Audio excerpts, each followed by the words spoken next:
কি নিয়ে আসলেন এগুলা? যমুনা নদী ভাঙতে ভাঙতে এখন এমন বেহাল অবস্থা হয়েছে।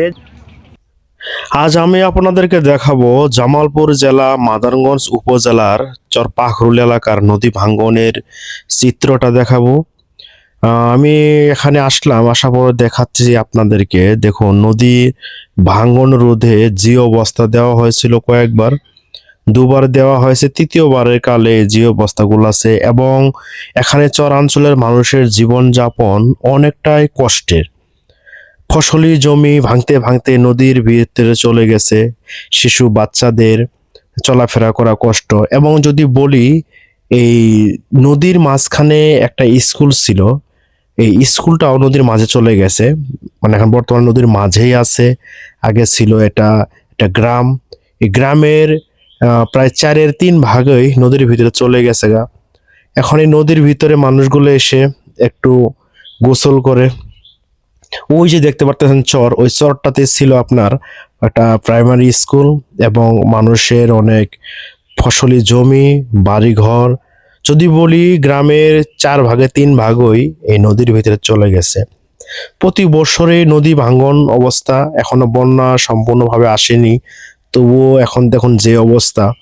জিও ব্যাগ দেওয়ার পরেও আর এক সাইডে ভাঙ্গন শুরু হয়েছে।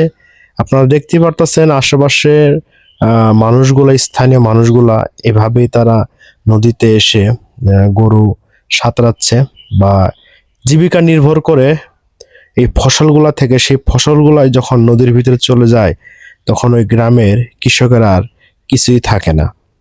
দেখুন, যেখানে জিও ব্যাগ দেওয়া হয়েছে সেখানে ভাঙ্গনটা বন্ধ হয়েছে, আর এখানে দেখুন জিও ব্যাগ ফালানো হয়নি, এটা ভেঙে ভেঙে একটা কোনাচে হয়ে আবার গ্রামের ভিতরে প্রবেশ করিতেছে।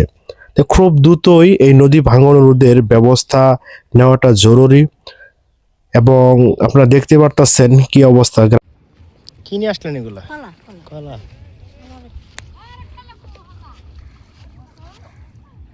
যমুনার চর অঞ্চলের নদী পারে মানুষের এভাবেই চলে তাদের জীবনযাপন। এবং যমুনা নদী ভাঙতে ভাঙতে এখন এমন বেহাল অবস্থা হয়েছে, যদিও আপনার এই বস্তা দিয়া নদী ভাঙন রোধ করার চেষ্টা করতেছে। স্থানীয় লোকদের সাথে কথা বলে যেটা বুঝলাম, দুবার বস্তা দেওয়ার পরেও ভেঙে পড়েছে।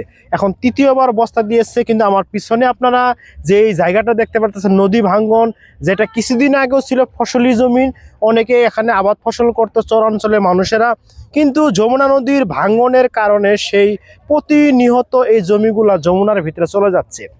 এবং যমুনার ওপারে চর জাগতেছে, এখানে একটি স্কুল ছিল, সেই স্কুলটাও নদীর গহীনে চলে গেছে। এটি দ্রুত প্রশাসনিকভাবে যদি ব্যবস্থা নেওয়া হয়, তাহলে এই চরাঞ্চলের মানুষগুলা তাদের জীবনযাপনের ক্ষেত্রে একটু ভালোভাবে জীবনযাপন করতে পারবে।